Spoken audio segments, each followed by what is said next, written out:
Alors, rebonjour toujours. Ici Michel Labrèche. On va parler une petite capsule sur les notions du futur. Dans les notions du futur, j'ai essayé d'en donner assez, puis j'ai essayé d'en garder aussi parce que ça me prend du matériel de conférence. Mais dans les notions du futur, naturellement, bon, on a les voyages dans le temps, voyages dans l'espace. On a l'homme qui pourrait, et la femme là, qui pourrait contrôler les éléments. Parce que les éléments sur Terre se produisent à cause de certains cycles. Et il y a le cycle de l'eau, avec l'effet du soleil, naturellement, l'évaporation, ça crée des nuages, ça fait des pluies qui se condensent et qui vont faire l'érosion du sol, puis ça retourne dans la mer. Ça en est un cycle. Il y a les cycles des vents, l'Alizé, le Chinook, il y a toutes sortes de noms, il y a toutes sortes de noms qui sont donnés à des vents. Et c'est sûr que les vents sont le résultat donc de la différence de pression entre deux masses de gaz, donc l'air qu'on respire, parce que quand il est au-dessus de la Terre, c'est une chose, quand il est au-dessus de la mer, c'est une autre chose. Puis à un moment donné, il y a des courants. Puis d'ailleurs, c'est des courants invisibles, là, mais vous voyez toujours le vol de l'aigle, ben lui, il suit une spirale, il a juste à déployer ses ailes. Puis comme on sait que la pression qui passe en dessous de l'aile puis en haut de l'aile est différente, ça va l'aider à voler ou à planer. Puis là, lui, il se laisse porter par le vent. Puis souvent, vous voyez un aigle qui simplement monte comme ça, puis il ne force pas. Il reste, en anglais, on va dire surf the wave. C'est la même chose.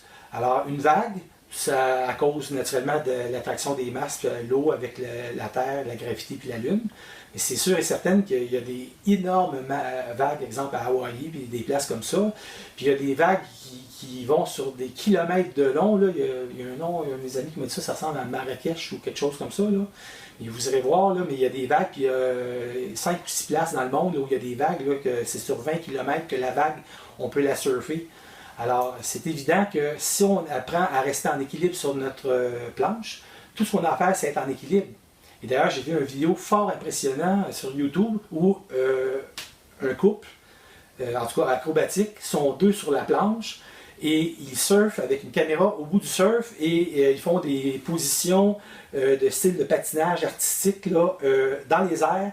Le gars est sur la planche, puis la fille, elle prend des positions arquées, là, vraiment incroyables, puis c'est tout filmé live du bout de la planche. Alors, la technologie nous amène des nouvelles choses à découvrir. Ça, c'est quand même très bien, très simple, parce que le sport, c'est bon pour la santé. Quand ça devient obsessionnel, quand ça devient une question de se doper pour pouvoir être capable de gagner, puis après ça, le scandale, quand la personne elle est disqualifiée parce qu'elle ne passe pas le test antidopage, parce qu'elle a une protéine ou elle a quelque chose qui lui a donné un extra que l'autre opposant n'a pas, bien, c'est évident que ça fait toutes sortes de scénarios.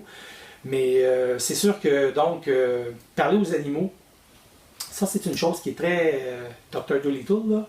C'est très, je vais dire, fantasmé, mais un peu comme dans le film Avatar, où il y a une connexion entre l'animal et l'être, puis que la connexion fait en sorte que ça établit une fréquence de résonance, puis l'esprit de l'avatar peut contrôler l'animal.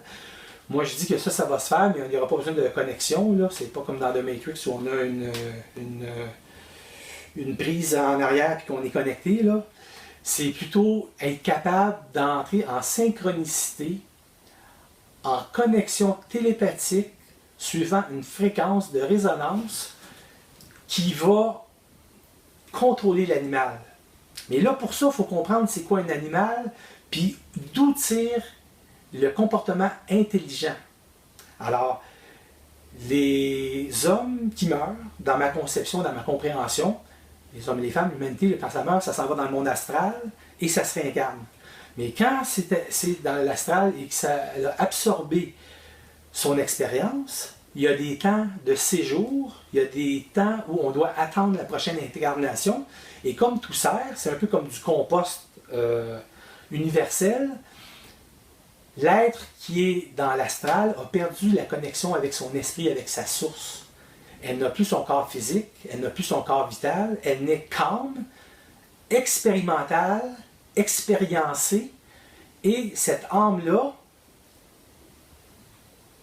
a des comportements, des attitudes intelligentes naturellement, parce que c'est la photographie de l'ego de l'être humain qui était en incarnation sur la Terre.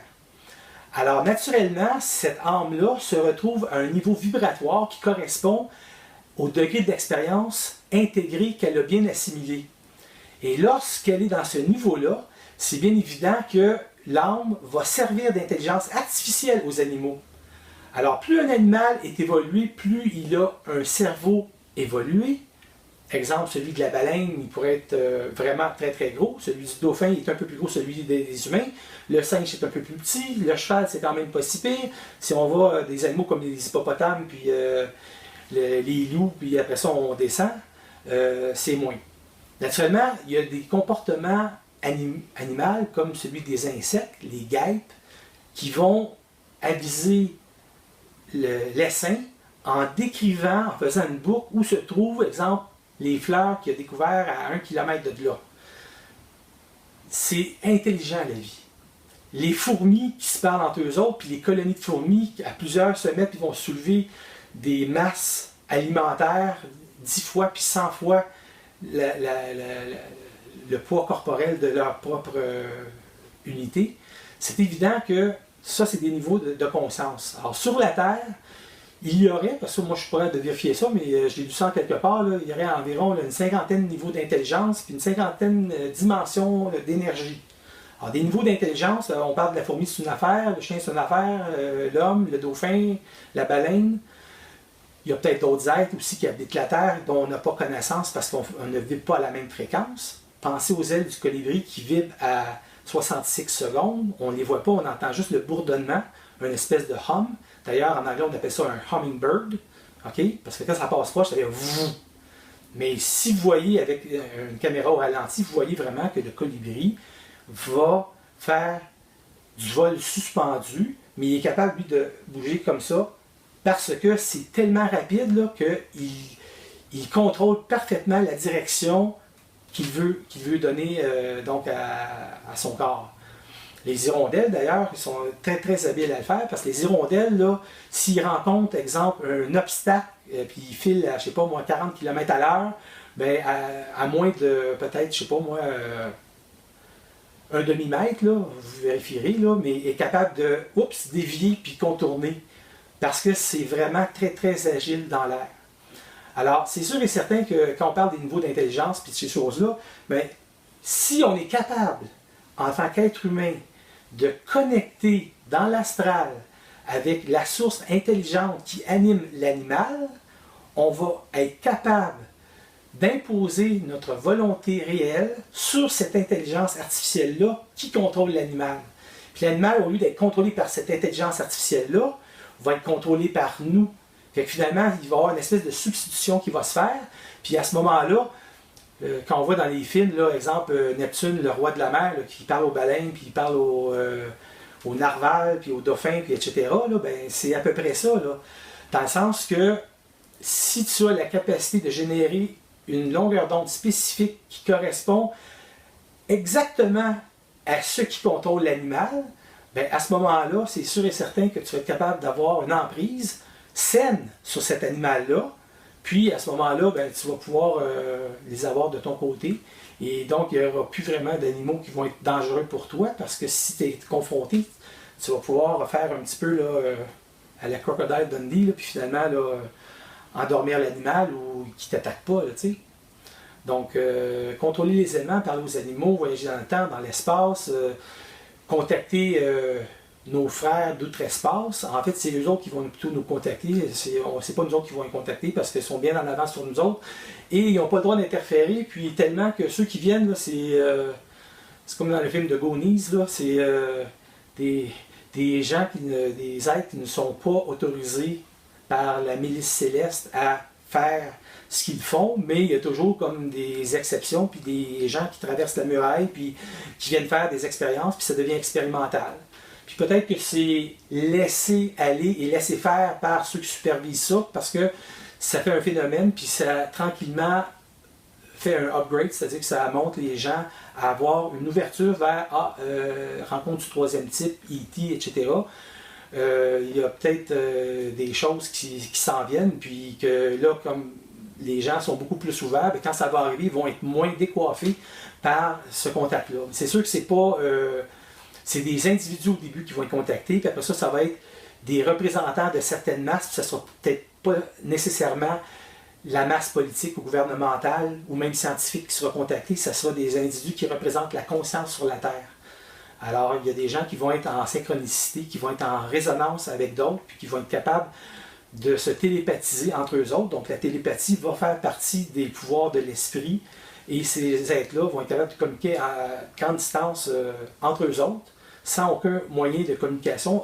Naturellement, il y aura des moyens de communication qui vont exister, qui vont être plus que les téléphones actuels, là. Puis, ça ne sera pas bien meilleur psychoté aussi, ça va être un petit peu différent, mais ça va être fait par les gens les plus avancés en sciences, de pair avec les gens qui vont venir implanter pour pas qu'il y ait trop de débalancement lorsque ça va arriver. Sinon, les gens vont vraiment se perdre et ils comprendront plus le but de leur existence, là, puis l'implantation de la nouvelle société qui doit donc émerger de ce qu'on vit actuellement. Alors, on devrait avoir accès d'ici 20 ans au meilleur de ce monde-ci et d'autres mondes pour créer des civilisations créatrices où il y a moins d'empêchements, il y a moins de limitations, il y a beaucoup plus d'humanité, il y a beaucoup plus d'altruisme, il y a beaucoup plus d'empathie.